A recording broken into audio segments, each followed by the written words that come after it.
네, 오늘은 이름 없는 자들의 모습 때문에 라는 제목으로 말씀을 전하도록 하겠습니다. 오늘 본문은 모세가 이 땅에 태어나게 된 환경과 태어난 직후의 상황에 대한 내용을 우리가 볼 수 있습니다. 이러한 모습은 이 모세의 출생에 대한 내용이지만 사실은 오늘 내용은 이 모세의 어머니가 본문의 이 주인공으로 보여지고 있습니다. 오늘 모세의 어머니를 통해서 우리가 알아봐야 하는 내용이 어떤 것인지를 생각해 보도록 하겠습니다. 여러분들은 혹시 자신에게 있어서 이 중요하게 생각하거나 소중하게 생각하시는 것이 있으십니까? 어떤 사람은 자신의 외모가 소중하다라고 생각할 수 있고, 어떤 분들은 물질이나 명예 혹은 직장을 소중하게 생각할 수 있습니다. 오늘 본문을 통해서 제가 말씀드리고자 하는 이 소중한 것은 사실 이런 물질적인 것은 아닙니다. 나에게 소중할 뿐만이 아니라 하나님께서 보시기에도 가치 있는 것을 말하는 겁니다. 그렇다면 여러분은 그 소중한 것들을 어떻게 지키고 계십니까? 나의 신앙은 괜찮습니까? 나의 가족들과 나의 배우자와 나의 자녀들과 그런 모습들은 다 안전합니까?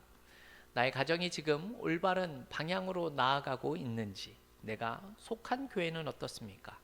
나는 지금 교회를 소중히 여기고 있습니까? 우리 믿는 사람들이 소중하게 여겨야 하는 것은, 중요하게 생각하는 이것은 우리가 왜 돌아봐야 하는 이유가 무엇인가 하면, 이러한 것들을 빼앗으려고 호시탐탐 기회를 노리고 있는 악한 세력이 있기 때문에 그렇습니다. 이런 것으로부터, 우리의 소중한 것들을 무너뜨리려고 하는 그 공격으로부터 우리는 어떻게 그 소중한 것을 지킬 수 있을까요?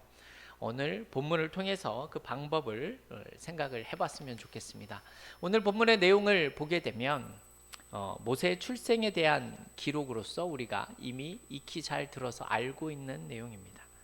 소중한 아들을 갈대 상자에 담아서 이 나일강에 띄울 수밖에 없었던 그 여인과 그 여인의 믿음을 통해 큰 일을 이루신 우리 하나님을 기억하면서 오늘 말씀이 우리에게 큰 도전이 되었으면 좋겠습니다. 오늘 본문을 이해하려면 먼저 1장에 나오는 이스라엘 백성들의 어려운 현실을 우리가 이해할 필요가 있습니다. 요셉을 모르는 애굽의 왕이 다스리기 시작을 했다라고 하는데, 그 왕은 이스라엘의 숫자가 계속해서 번성하자 이 번성하는 것을 두려워하기 시작합니다. 그래서 출애굽기 1장 22절을 보게 되면 어떤 내용이 나오냐 하면요, 이 아들이 태어나거든 나일강에 던지고 딸이거든 살려두라 라는 이 애굽의 왕 바로의 명령이 보여지고 있습니다. 그러니까 이제 이스라엘 백성들이 아들을 낳게 되면 그 아들을 나일강에 던질 수밖에 없는 처지가 되어진 겁니다. 이런 상황에서 오늘 본문 1절과 2절을 보게 되면 레위 지파에 속한 어떤 한 부부가 등장을 했고 아들을 낳았다라고 합니다. 눈치를 채신 분이 있으시겠지만 이렇게 태어난 아기의 이름이 우리가 잘 알고 있는 모세입니다. 많은 영화의 주인공으로, 또 애니메이션으로 이 이집트 왕자라는 주인공으로 이 모세가 등장을 하기도 하지요. 근데 여러분, 이 모세의 부모님의 이름을 알고 계십니까? 오늘 본문에서도 그 이름이 등장을 하고 있지 않지만 우리는 모세만 알지 그 부모님의 이름을 알지 못하는 것이 사실입니다. 하지만 출애굽기 6장 20절을 보게 되면 모세의 부모의 이름이 등장을 합니다. 남편의 이름은 아므람이고 여인의 이 아내의 이름은 요게벳입니다. 우리가 부르는 이 요게벳의 노래에 등장하는 그 요게벳이 바로 모세의 어머니입니다. 모세의 부모인 이 아므람과 요게벳의 등장과 동시에 매우 큰 위기를 맞이합니다. 왜냐하면 요게벳이 임신을 했기 때문에 그렇죠. 요게벳이 이미 두 아이를 낳았는데 그때는 왕의 명령이 있기 전이라 괜찮았었습니다. 그런데 지금은 왕이 아들을 죽이라는 명령을 내린 후에 임신을 했었던 것입니다. 이 부부가 임신을 한 것을 처음 알게 됐을 때 어떠한 생각이 들었겠습니까? 지금처럼 병원에 가서 미리 성별을 알 수 있는 상태도 아니었죠. 아이가 태어나기 전까지는 성별을 알 수 없는 조마조마한 상태를 보이게 됩니다. 딸이면 상관이 없지만 여러분, 아들이 태어나면 어떻게 해야 하겠습니까? 복잡한 마음으로 계속해서 고민을 했었을 겁니다. 이런 엄마의 고민을 아는지 모르는지 이 아이가 무럭무럭 자라서 이제 세상에 나오게 됩니다. 세상에 나오게 되면 이 세상 사람들의 축복을 받으면서 태어났어야 하는데 그럴 수가 없는 상황입니다. 왜 그렇죠? 아들이 태어났기 때문입니다. 그렇다면 바로의 명령에 따라 이 아들을 나일강에 던져야 하겠습니까? 이제는 어떻게 하면 좋을까요? 아이를 포기하느냐, 아니면 목숨을 걸고 왕의 명령을 어기면서 아이를 지키느냐, 이 부부는 진퇴양난의 상황에 빠지게 됩니다. 태어난 아이를 죽여야 하는 이 암담한 현실 앞에서 부모로서 어떻게 하는 것이 맞겠습니까? 왕의 명령을 거역하고 아들을 키우다가 발각이 되게 되면 이제 나머지 가족들까지 더 큰 어려움에 빠지게 될 것입니다.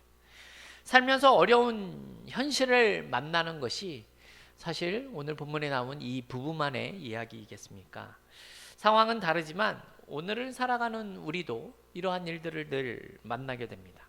살아가면서 이해하기 어려운 일들을 만나기도 하고 감당하기 어려운 심각한 문제에 우리가 부딪히기도 하는 것이 현실입니다. 우리는 믿는 사람이니까 우리에게 소망이 있기 때문에 우리는 때로 어려운 현실 속에서도 기뻐할 수 있고 주님으로 말미암아 감사할 수도 있고 구원이라는 보장된 미래가 있기에 어떤 환경에서도 우리는 평안을 누릴 수 있는 것도 맞습니다. 하지만 그렇다 하더라도 우리에게 어려운 현실이 없어지는 것은 아니다라는 것이죠. 주님의 은혜로 어려움을 견딜 수가 있고 이겨낼 수도 있지만 우리에게 어려움이 면제되는 것은 아니다라는 사실입니다. 아므람과 요게벳은 자신들에게 닥쳐온 이 현실을 어떻게 대처하고 있습니까? 소중한 것을 지키기 위해서 어떻게 하고 있습니까?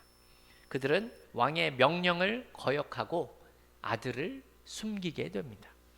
하나님이 주신 생명을 포기할 수 없는 겁니다. 소중한 것을 지키기 위해서 이들은 현실과 맞서기로 결정합니다. 우리는 여기서 소중한 것을 지키는 첫 번째 방법을 생각해 볼 수 있습니다. 소중한 것을 지키려면 어떻게 해야 하는 겁니까? 첫 번째는요, 현실에 맞서야 합니다. 아들을 죽이라는 명령을 받아들일 수 없는 이 현실 앞에서 왕의 명령이 가지는 무게와 그 위협의 공격에 대해서 이 부부는 소중한 것을 지키기 위해서 그의 맞서기로 결정을 했다라는 겁니다. 이것을 히브리서 저자는 히브리서 11장 23절입니다. 우리 23절 말씀 같이 한번 읽어보겠습니다.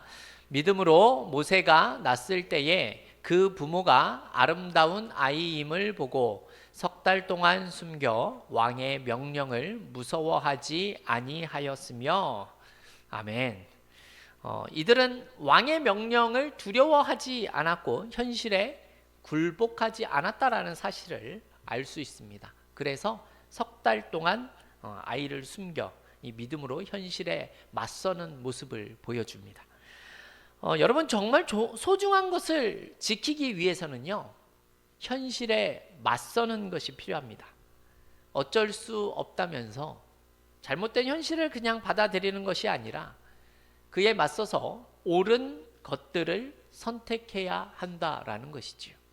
세상은 받아들일 수 없는 가치와 타협하라는 속삭임을 우리에게 늘 보여주고 있습니다. 이러한 내용들이 있죠.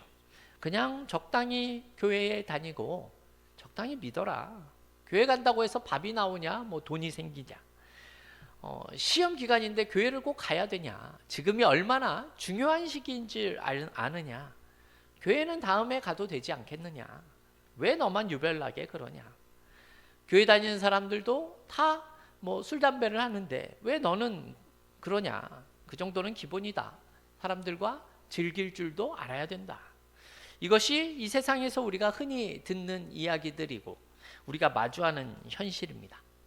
우리는 이 현실의 무게에 굴복하는 것이 아니라 현실의 크기에 압도되어져서 아무 소리도 내지 못하는 것이 아니라 바른 목소리를 내며 우리가 할 수 있는 일들을 해야 한다라는 것이죠.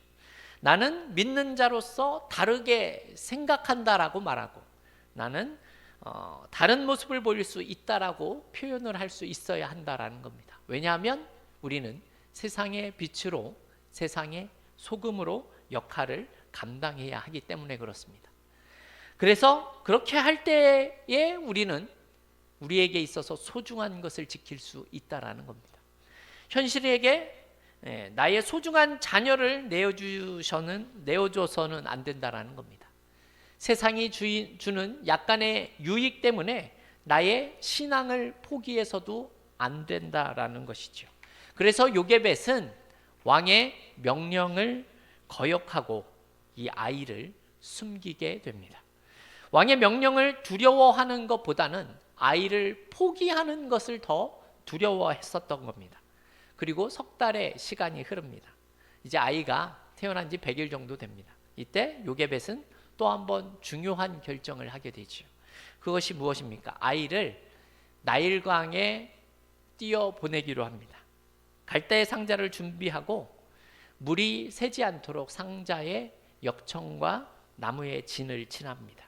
그렇게 요게벳은 강물로부터 아이를 지킬 수 있는 작은 배를 만들게 됩니다. 여러분, 그런데 좀 이상하지 않습니까? 요게벳은 왕의 명령을 거역하고 두려워하지 않고 아이를 숨겨왔습니다. 그런데 갑자기 아이를 포기하려는 것 같은 모습을 보입니다. 아이를 지키기 위해서 목숨을 걸었었던 엄마였는데 이제 그 용감한 엄마가 다른 선택을 하고 있다는 겁니다. 그런데 3절을 보게 되면 이런 표현이 나오죠.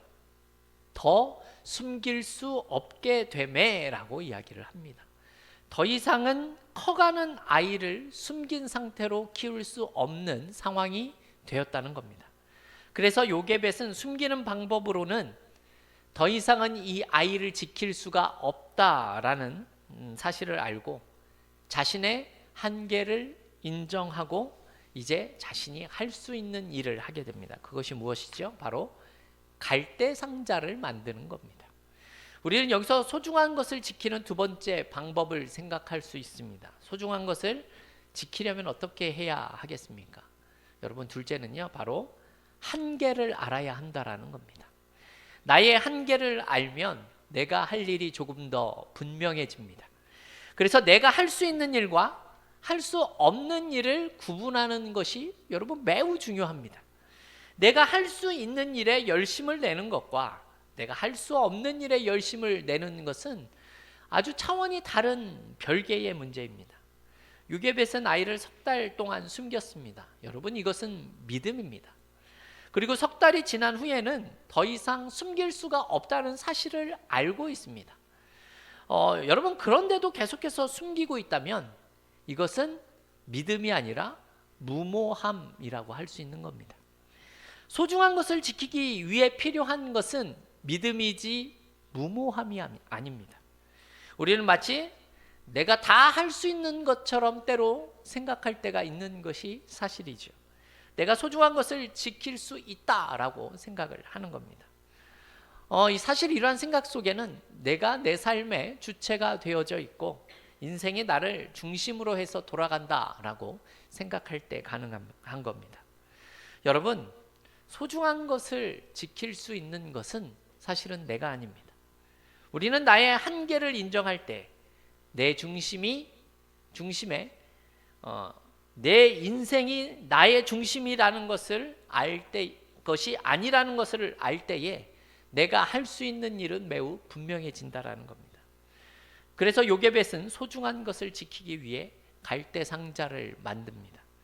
오늘 본문에서 우리가 특별히 주목해야 하는 것은 성경에 이 상자라고 표현된 이 단어가 히브리어로는 테바라고 합니다. 성경에 딱 2번이 나오는데 오늘 본문에 한 번 나오고 또 다른 곳에 어디서 나오냐 하면요, 창세기에서 테바가 나옵니다. 창세기 어디냐 하면 노아의 이야기에서 테바가 나옵니다.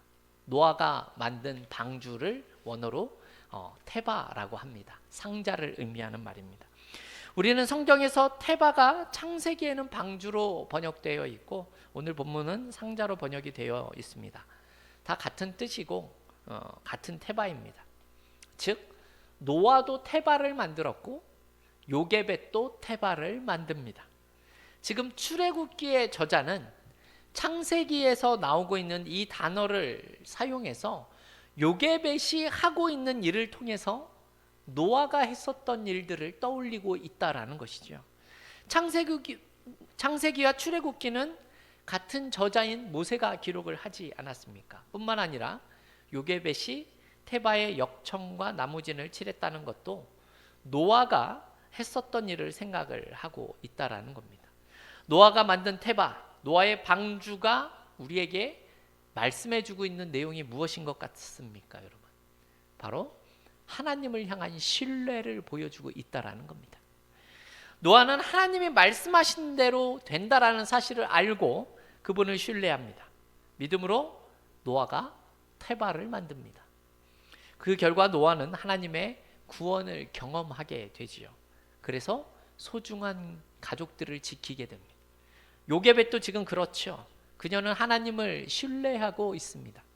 지금 현실에 대해서 불평하고 하나님을 원망하며 살아가는 것이 아니라 자신의 한계를 인정하고 지금 현실에서 자신이 최선을 다해 할 수 있는 일을 하는 겁니다.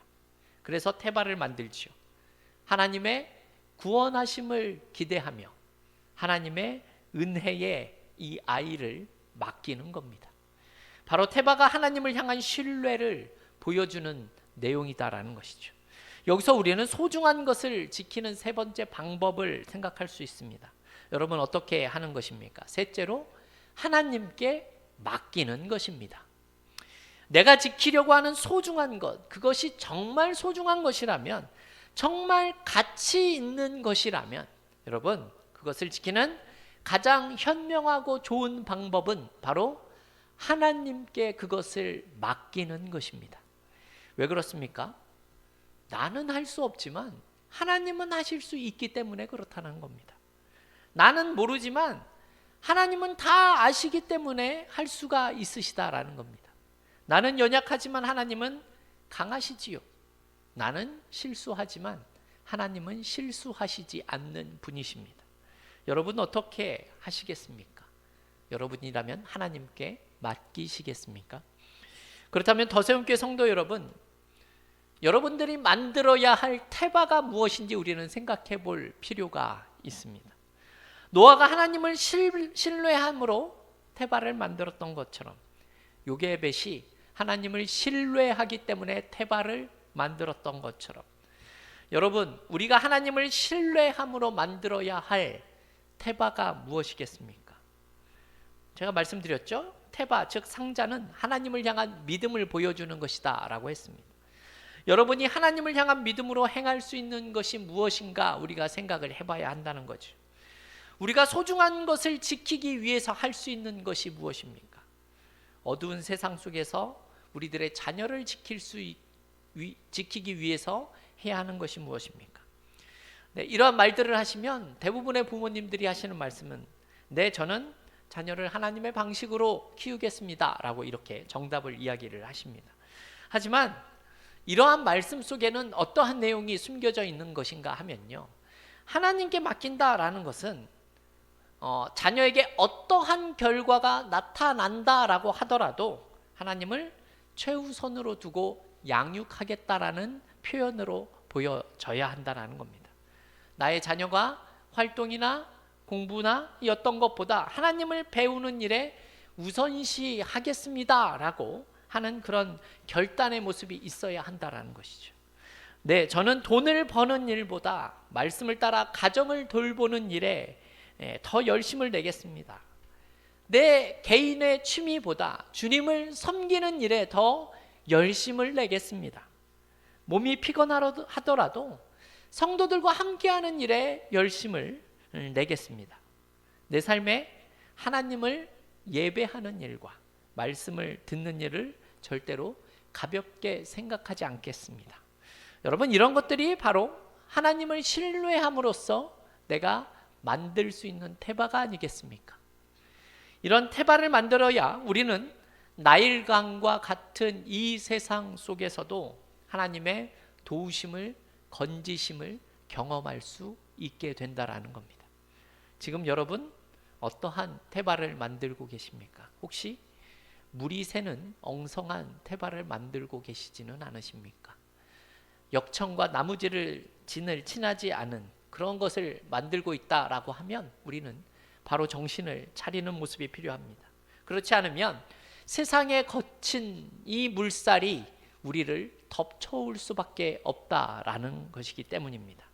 강물에 휩쓸려 바닥으로 가라앉을 수도 있고 한눈을 팔다 소중한 것을 위험에 빠뜨리게 될 수도 있다라는 겁니다. 여러분, 우리는 우리가 해야 할 최선의 일들을 다하고 그 책임을 하나님 앞에 맡겨야 합니다.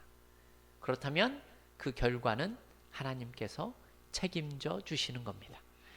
요게벳은 갈대 상자에 아이를 담아서 나일강에 띄워 보냅니다. 여러분, 그 심정이 어떻겠습니까? 그런데 마침 바로의 딸이 목욕을 하기 위해서 나일강가로 나와서 이 아이가 든 갈대로 만든 상자를 발견하게 됩니다. 이 장면이 많은 사람들에게는 우연처럼 보여질 수도 있겠지만 여러분, 우리는 알지 않습니까? 이것이 바로 하나님의 인도하심이었다라는 것이죠. 하나님의 섭리 가운데 그 계획 안에서 지금 모든 일들이 이루어져 가고 있는 겁니다. 바로의 딸은 상자를 열고 아이를 보게 됩니다. 여러분, 이때 이 공주가 아이를 마음에 들어야 하는데 어떻다라고 말씀하고 있습니까? 오늘 보면 6절 말씀 우리 같이 한번 보겠습니다. 앞에 좀 띄워주시겠습니까? 6절인데 우리 같이 한번 읽어보겠습니다. 열고 그 아기를 보니 아기가 우는지라 그가 그를 불쌍히 여겨 이르되 이는 히브리 사람의 아기로다. 아멘. 여러분, 100일도 안 된 아이입니다. 상자 속에 혼자 뉘어져서 강을 떠내려오고 있었는데 울고 있는 것이 정상 아니겠습니까? 그죠? 그런데 이상한 것은 바로의 딸이 이 아이를 보고 지금 불쌍히 여기고 있다라는 겁니다. 그리고 분명히 나오지만 히브리 사람의 아기라고 알고 있습니다. 히브리 사람의 아기라는 아들이라는 것을 알고 있다면 이 바로의 딸인 이 공주는 아버지가 어떠한 명령을 내렸는지도 잘 알고 있었을 거다라는 거죠. 그런데 이 아이를 불쌍히 여겼다라고 지금 말하고 있는 겁니다. 여러분, 바로의 딸이 왜 이러고 있겠습니까? 바로의 딸이 아이를 너무나 좋아하는 사람이어서 보는 아이마다 다 데려다가 양자를 삼아서 키우는 그런 사람입니까? 여러분, 우리는 이 상황에 대해서 이것이 바로 하나님의 인도하심에 달려있는 일이다라는 사실을 깨달을 수 있다라는 겁니다. 하나님께 맡겼더니 하나님께서 이 모든 상황을 주장하셔서 지금 하나님의 계획을 이루고 계신다라는 겁니다. 성도 여러분, 이 세상에 살다 보면 많은 기적과 같은 일들이 있겠지만 여러분, 우리의 삶에 있어서 가장 놀라운 기적이 무엇이라고 생각을 하십니까? 저는 우리의 현실 속에서 가장 놀라운 기적 중에 하나는 바로 사람의 마음이 달라지는 것이다라고 말씀드리고 싶습니다. 지금 하나님은 그런 놀라운 기적을 행하시고 계신다라는 겁니다. 여러분도 그러한 하나님의 역사하심을 경험한 적이 있으시지 않으십니까? 나의 마음을 바꾸시는 그 하나님을 경험한 적이 있지 않으십니까? 나의 마음이 바뀌었다라는 것은 어떠한 의미가 될 수 있냐면 나의 마음이 죽었다가 다시 살아났다라는 것과 비슷한 의미를 가지는 겁니다. 여러분, 이것이 바로 하나님이 하시는 일입니다. 기적입니다. 그런데 또 다른 기적의 모습이 나타나죠. 바로의 딸이 아이를 불쌍히 여기고 있는 이 절묘한 순간을 멀리서 이 모세의 누이가 보고 있었습니다. 그리고 바로의 공주에게 나타나서 유모를 자신이 소개해 주겠다라고 이야기를 하죠. 그래서 참 놀라운 결과를 얻어냅니다. 바로의 딸이 그렇게 소개를 받은 유모가 바로 모세의 친엄마인 요게벳이었다라는 것이죠. 우리 9절 말씀 같이 한번 읽어볼까요? 우리 9절 같이 한번 읽겠습니다. 바로의 딸이 그에게 이르되 이 아기를 데려다가 나를 위하여 젖을 먹이라. 내가 그 싹을 주리라. 여인이 아기를 데려다가 젖을 먹이더니 아멘. 여러분, 나일강에 아이를 상자에 넣어 띄워 보냈는데 아이는 다시 엄마의 손에 맡겨졌고 엄마는 더 이상 아이를 숨길 필요가 없이 당당하게 키울 수 있게 되었습니다. 게다가 공주의 아들이라는 특별한 양육을 받으면서 아이를 키울 수 있게 되었다라는 겁니다. 성도 여러분, 이것이 바로 하나님께 맡긴 결과의 모습입니다. 하나님께 맡겼더니 하나님이 책임져 주시고 계십니다. 하나님이 그 섭리 가운데 소중한 것을 지키시고 인도하시고 최선의 결과를 허락하셨습니다. 그래서 여러분, 우리에게 필요한 것이 이러한 하나님에 대한 신뢰의 모습이다라는 겁니다. 여러분, 혹시 소중한 것을 지키고 싶으십니까? 그렇다면 하나님을 신뢰함으로 그분께 맡겨야 한다라는 겁니다. 여러분, 말씀을 정리하면서 오늘 본문에 등장하는 사람들을 한번 생각해 볼 필요가 있습니다. 재미있는 것은 중요한 역할을 했었던 사람이 모두 다 여인들입니다. 여인들인데 본문에 나오는 표현들로 하면 레위 여자, 그의 누이, 바로의 딸 이렇게만 등장을 합니다. 이것은 바로 이름이 없이 등장하고 있다라는 내용이죠. 오늘 본문에서 유일하게 소개되는 이름은 단 하나, 모세입니다. 이스라엘을 애굽에서 구해내고 하나님으로부터 율법을 받았으며 하나님과 대면을 했었던 그 모세입니다. 하나님의 이 충성된 모세가 이렇게 모세가 될 수 있었던 것은 오늘 본문에 나오는 이렇게 이름조차 알려지지 않았었던 여인들의 모습이 있었기 때문이었다라는 겁니다. 하나님은요, 이스라엘의 어려움을 아시고 이 이름이 없는 여인들의 모습을 등장시키십니다. 하나님은 이스라엘 백성들을 향한 구원의 계획을 이루어가고 계시는 거죠. 그 뜻에 따라 모세를 다시 어머니에게 자랄 수 있도록 하시고 이름이 없는 여인들을 사용하셨다라는 사실을 우리가 알 수 있다는 겁니다. 그래서 이스라엘의 정체성을 가지고 자라갈 수 있도록 했었고 뿐만 아니라 바로의 딸에게 아들로서 입양되게 하셔서 애굽의 최고의 교육과 최고의 환경 속에서 자라가게 하셨다라는 사실을 우리가 볼 수 있는 내용입니다. 오늘 설교 제목처럼 이름이 없는 여인들이 이루어낸 일입니다. 더세움교회 성도 여러분, 정말 우리가 소중한 것들을 지키기를 원하십니까? 그렇다면 나에게 주어진 현실에 맞서기 원합니다. 소중한 것을 지키기 위해 이 현실에 핑계대지 않고 하나님을 신뢰함으로 그분의 말씀에 따라 우리는 현실에 맞서는 모습이 필요한 겁니다. 그 가운데 그분의 때를 믿음으로 기다리고 그분의 방법을 믿음으로 받아들이고 모든 것을 그 뜻대로 이루시는 하나님을 신뢰할 수 있는 저와 여러분이 다 되어줄 수 있기를 주님의 이름으로 축원합니다.